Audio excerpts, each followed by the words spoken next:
Biaya perbaikan dan jaminan baterai yang Om Bastian benerin, itu kesehatannya jadi 100%. Tadi kan Om Bastian udah jelasin bahwa dari hasil restorasi jadi 96%. Biayanya berapa sih untuk perbaikan baterai sendiri sampai beres di sini? Kalau untuk kita sendiri jasa itu di 4 juta Om. Itu Jasa bongkarnya bongkar aja? pasang sama sekalian kita ngeset restorasi dan terima beres. Itu di Oh, luar oke. partnya. Oh, itu di luar partnya? Di luar partnya itu buat jasanya. Nanti kita turunin baterainya, kita cek ini sel nomor berapa, yang ini kita ganti sampai naik ke mobil itu 4 juta. Oke. Nah, ketika nanti udah kita hitung kan kita patokannya pakai internal resisten Om, IR di baterai itu.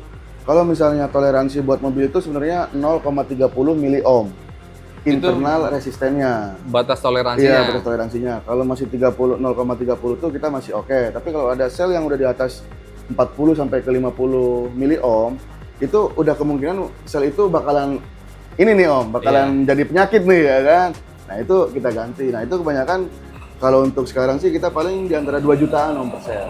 Per sel 2 jutaan. 2 Jadi juta. cara untuk mengetahui sel itu perlu diganti, tadi batasan si itunya Ya, itu. satu resisten, kedua nanti pas proses kita balancing tuh kita ketahuan mana sel yang susah di balance. Terus ketika udah ini kita kasih load tester, dikasih beban, ntar mana yang drop duluan, nah itu yang kita tandain kayak gitu yang udah perlu diganti kayak gitu. Oh, oke. Biasanya berapa lama perbaikan itu waktunya? Kalau spare partnya ready cepet Om. Spare partnya ready yang cepet? lama itu kita nunggu spare partnya karena impor Om. Itu lumayan Oke. lumayan makan waktu. Kalau spare partnya ready mungkin kita 1 minggu udah beres lah. Ini yang bikin lama tuh kadang kita nunggu Impor barang ya? datang. Impor dari China semua Cina rata-rata? semua. Karena emang jarang yang jual di kita. Dari sel, controller, apa Iya, semua? Itu semua ada modul-modul. ada paket semua. khusus ya sih? Maksudnya karena ini sel baterai, jadi perlu paketnya gimana gitu? Yang pasti kalau baterai itu dia nggak bisa pakai pesawat. Itu bisa sebulan Om baru nyampe. Oke. Ya, tapi kalau kayak seperti modul-modul yang lain itu masih bisa pakai pesawat. Itu masih bisa agak cepet. Nah, kalau untuk pengirimannya emang kemarin tuh regulasinya agak susah. Tapi saya ada yang bantu lah buat bisa Bisa masuk lah, ke ya sini. benar. Oh, jadi di dalam negeri sendiri masih susah ya Regulasinya masih agak susah Om kalau baterai. untuk beli Iya, spare part si sel jenis itu baterai ya. Jenis Jenis baterainya. baterai itu regulasinya masih agak Nah, tadi kan kita sempat ngobrol bahwa kata Om Bastian, beberapa mobil itu sel baterainya voltase sama tegangan listriknya itu beda-beda. iya. Jadi ketika nyari spare part itu susah. Iya, betul. Beda-bedanya maksudnya seperti apa, Om? Kapasitasnya Om. Kapasitas per sel. Ya, per selnya AH-nya kan. Dia kan baterai itu ada kapasitasnya AH. Nah, kalau buat mobil itu kadang dia kapasitasnya itu aneh-aneh Om, 167 Wuling deh, AH. misalnya Wuling berapa? Wuling 230 AH.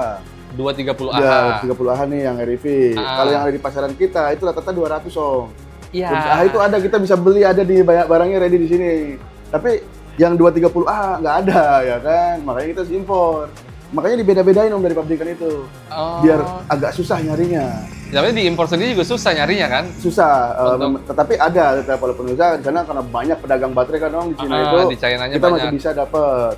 Yang penting dimensinya sama, ya kan, ukuran dimensi sama, AH-nya sama, bisa masuk barang itu. Bisa masuk. Tapi Iya. kalau angkanya udah beda, AH-nya beda, nah, dia ntar nggak bisa balance Om. udah iya. Nggak Ntar bisa yang balance. si ini penuh, Iya, si ini enggak. betul, itu nggak bisa balance. Itu yang dibikin satu, apalagi mobil sekarang Om, AH-nya itu nanggung-nanggung, 143 AH. Apa tuh? Iya, 143 AH, tuh contohnya Jelly apa? X tuh itu kalau nggak salah perselnya itu 143 AH deh. Jelly Iya, X ini tuh. aja yang neta perselnya itu cuman 100 berapa AH ini? 112 AH kalau nggak salah. Nanggung-nanggung, Om. ganjil ya? Ganjil-ganjil, nanggung-nanggung. Nanggung-nanggung. Jadi, Sedangkan yang dijual di pasaran angkanya bulat semua. 100 AH, di Iya. kita tuh 100 AH, 200 AH, 300 AH, 200 gitu kan. Iya. Yang udah dari kita ya, makanya mau nggak mau kita impor. Oh, oke. Nah, yang udah ada di kita maksudnya gimana deh? Beli di Indonesia? Beli di Indonesia udah banyak, pedagang baterai di kita udah banyak kok. Oh, udah ada? Udah banyak pedagang baterai-baterai LFP itu udah banyak. Oh, oke. Itu mereka biasanya nyuplai buat kebutuhan PLTS sama buat motor rakitan dirubah Oke. jadi LFP kayak gitu.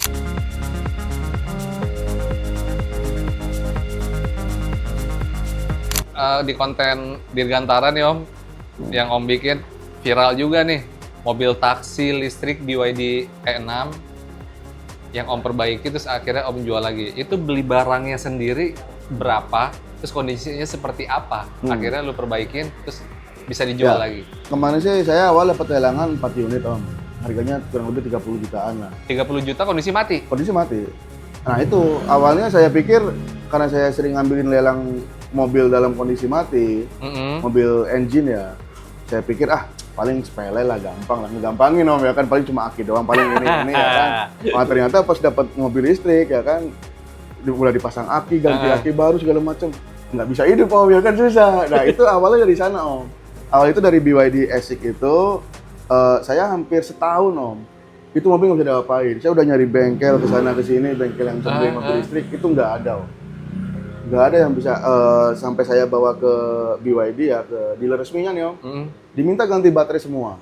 Berapa biayanya? Itu 300 juta Om. 300 juta, BYD E6 sendiri 30 juta kondisi belinya second. ya. Padahal barunya juga paling 100-an Ya, kali ya. kurang lebih sih. Ya apalagi si Bluebird kan belinya dalam kondisi fleet banyak kan. Oh, jadi belinya lelang, bukan dari pool Bluebird-nya. Oke, terus? Dapat 4 unit. Udah mentok lah kita sana-sini nyari bengkel kaki lima nih Om. Teman-teman saya kan bengkel semua nih, nyari nggak dapat Om. Udah akhirnya waktu itu pertimbangannya antara mobil ini di-scrap, dipotong, dijual kiloan ya kan, dijual ecer, atau kita jual lagi ke pedagang yang mau buat apalah bahan-bahan apa. Tadinya kita mau jual ke kampus yang buat bahan uji coba buat riset mereka. Cuman ada inspirasi nih Om, ya kan. Serumit apa sih listrik itu ya kan, baterai itu saya punya mobilnya. Kalaupun gagal ini barang-barang punya saya ya kan. Kita bedah aja, kita riset aja. Nah, akhirnya 7 bulan saya pelajarin sama karyawan saya Om. Bener-bener fokus banget ke baterai, 7 bulan tuh saya pelajarin.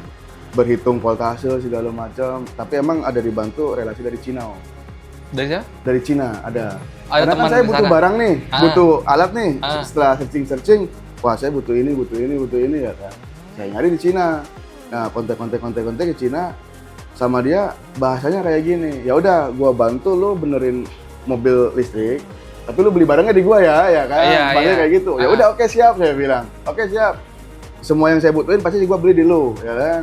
Tapi tolonglah bantulah ya kan. Kayak dikasih blueprintnya Om. Kayak dikasih blueprintnya ini mulai dari sini, stepnya ini. Emang pembimbing lah, ya kan, dipandu dari sana lah awal-awal nih. Setelah kita tahu, oh iya kayak gini, oh bisa ya kan. Dan kita pun sebenarnya bisa. Cuma emang ada keterbatasan tools, ya kan, keterbatasan spare part yang ready. Nah itu doang problemnya Om. Kalau dari cara kerja mah ya mungkin hampir semua mobil listrik hampir sama. Hampir sama ya. Hampir sama. Terus dengan biaya perbaikan berapa?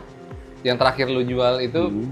Yang E6 itu kita jual di 99 juta. 99 juta? Ya, yang udah ready. Kalau biaya perbaikannya sih, satu mobil itu kebanyakan rata-rata paling sekitar ya sampai 30 jutaan loh.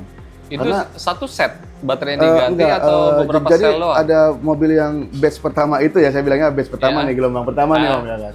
Gelombang pertama itu biar kita lebih simpel ya kan, kita cari modul dari mobil yang lainnya, kita korbanin nih mobil lain. Jadi dari 4 mobil itu saya tumbalin satu Om. Kanibal ya? Saya tumbalin satu. 3 mobil nih harusnya jadi nih ya kan.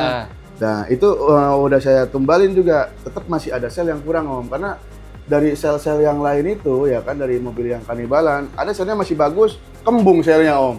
Ya kan? Makanya ini banyak banget kan, ini padahal masih bagus selnya Om. Tapi karena kembung, dia nggak bisa masuk ke pack-nya. Nggak bisa masuk ke modulnya, kita nggak bisa masukin ke mobilnya itu.